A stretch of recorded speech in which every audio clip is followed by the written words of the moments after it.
जब मुहाफिज ही जराइम में मुलविस हों तो इंसाफ किसके दर से हासिल किया जाए। अवाम ने सिंध पुलिस में मौजूद काली भेड़ों पर मायूसी का इजहार कर दिया। ये कोई अच्छा फैसला है, ये वापस ये लोग जाएंगे और ये वापस बढ़ती हो जाएंगे, तो इसलिए ये नामुमकिन नहीं है। कहने की बातें हैं, कुछ होगा कुछ नहीं।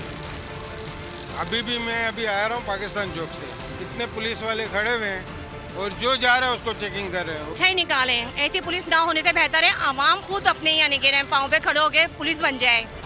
पुलिस का कोई फायदा ही नहीं है यहाँ पे। इस तरह आम शहरी का भी हक है कि वो पुलिस वालों के खिलाफ FIR काटे, कटवाए। मतलब जो पुलिस वाला मुजरिमाना रवैया इख्तियार करता है ना, पुलिस अफसर पर FIR दर्ज है। अभी और भी बैठे हुए हैं जो सफारशी SHO है, सफारशी अफसर है, तो उन पे कोई उनको नहीं हटाया गया। तो मेरी गुजारिश होगी कि और छानबीन करें। तो जो जाहिर सी बात है क्रिमिनल एक्टिविटीज से क्या कहते हैं जो है आए होंगे, तो वो क्रिमिनल्स को और पॉलिटिकलाइज होंगे।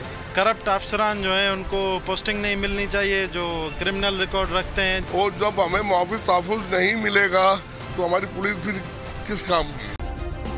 सब्सक्राइब करें और बेल दबाएं ताकि कोई खबर रह न जाए।